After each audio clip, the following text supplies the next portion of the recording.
Is it true, doctor, how some housewives would say, or some people would say, that certain parts of your body have a limited lifespan? The more you use them, the more they deteriorate. For example, the collagens between your bones in your knees, it is quite common that people would say, especially in markets, they would say that the more you squat, the more you're using your so-called quota in your life. For example, you have 1 million squats in your life. The more you squat, the more you're using that ligament and wearing it down. Is that true? Wear and tear, yes. Everything have got its optimal level. Too little is not good, too much is also not good, but in this era, it is always not enough. It's not excess. We eat too much. You know, eating is different, but in terms of activity and using our organs and all that, we actually indulge in too many activities that is off balance. Yeah? And when it comes to physical activities and mental activities, sometimes we don't do enough. That's why when you sit around too long, it's called a sitting disease. And now it's believed that sitting disease kills more people than any other factors, because in medical terms you call it a sedentary lifestyle. And if you don't do anything, you keep sitting half the time, and most of the time, then all the complications will set in. You will grow fat, your muscles is not being exercised, your bone is not being exercised, and all these things will deteriorate, and they will, your heart don't pump. So activities actually promotes good health, but yeah, there is always an optimal level. You cannot go over the limit. If you go over the limit, there is wear and tear. But your body will tell you, when you go over the limit, it will tell you in terms of signs like pain, or things like that, or discomfort, then your body will tell you when to stop actually. Elaborating on that sedentary lifestyle you were talking about, what then would be your advice for people who have to work a 9-to-5 job? They have to sit at an office, they don't really have much of a choice.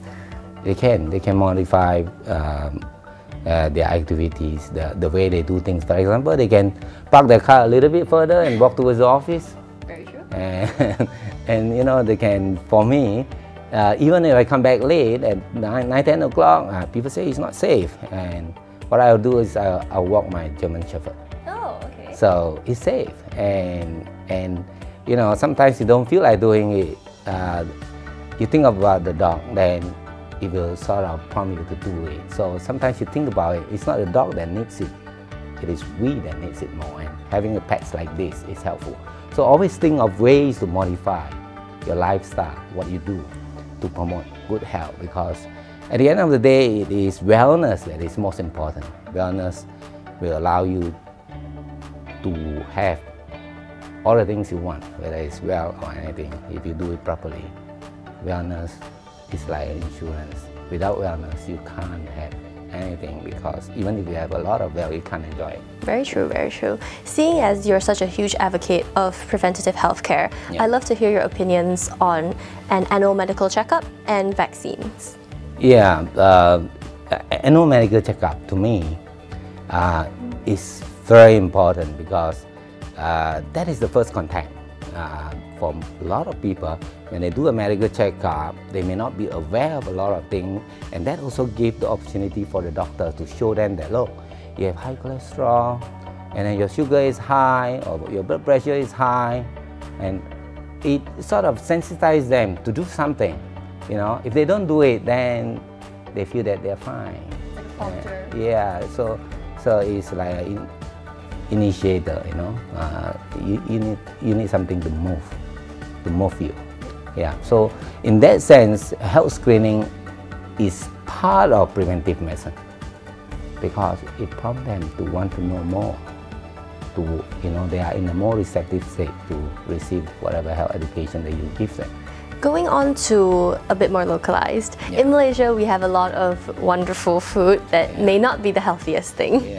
What do you recommend is our ratio of indulgence per se? Because we know that Malaysian food is not the healthiest. How often can we enjoy or indulge in Malaysian cuisine? Given the high carbohydrate and fatty content, what would you recommend the average Malaysian take?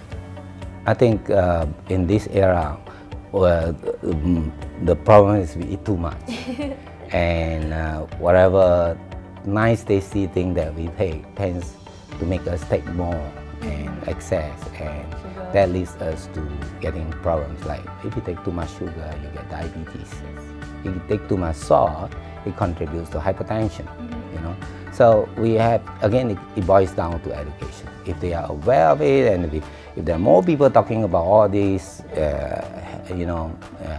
information and disseminate it, and then we are increasing the awareness of the public, and we are changing behavior of the public. And when more people practice it, they influence the people who live a healthy lifestyle, eat healthy food, becomes bigger. The number becomes bigger, and influence, and those not practicing it become smaller and smaller, and that's how we can promote health.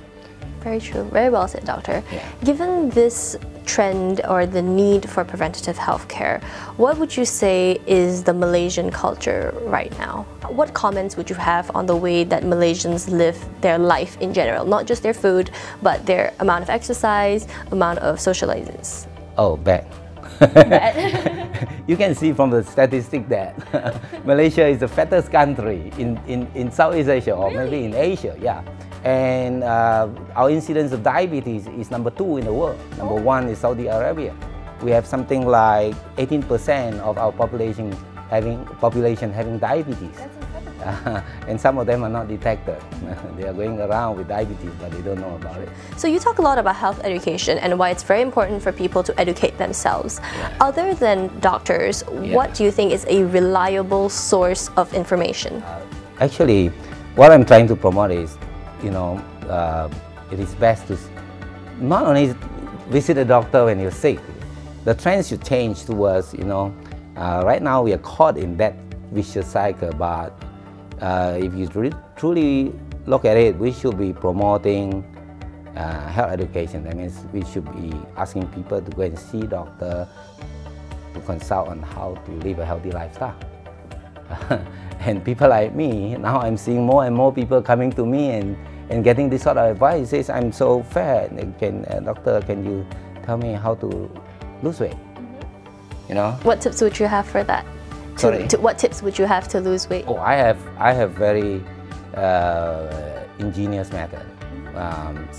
I usually give them suggestions that is workable. So I tell them that one secret that I can review here is, a lot of us actually, when we feel hungry and our hand shakes a bit, and we get a little bit giddy or wobbly, then we say, oh, I better go and eat. It's tea time, otherwise I will collapse. That is what we are telling our mind. And if our work holds us back, then we will feel really like fainting. But I will advise them that this is the time. When you shake, when you feel a little bit dizzy, actually, this is the time when the sugar is still normal but low normal. You won't collapse, you won't die. This is the time when the energy from the fats are moving to the liver to be converted to glucose and burn down for energy. But if you stop this phase, you're not going to lose weight. So every time you feel hungry, you go and eat. When you eat too much, you put it into the fat cells.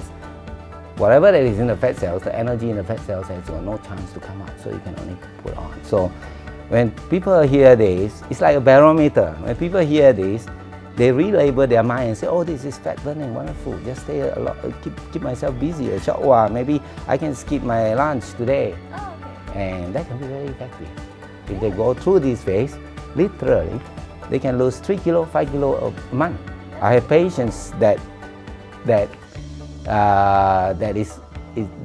is a living proof to this suggestion. That's wonderful, Doctor. Yeah. One more question. What do you think is more important if we had to choose one, a healthy diet or sufficient exercise? No, both are important. If you had to choose one? Assuming, because we only have 24 hours a day, so if we can only have one, which would it be? You have 24 hours, you still can practice healthy diet and and exercise, and healthy living. Right. I always say is that we are what we eat and how we live our life. So we cannot take one. We have to take both of them, and they complement one another. Thank you, Doctor. Thank you for tuning in to HBW-TV. We hope to see you in the next episode.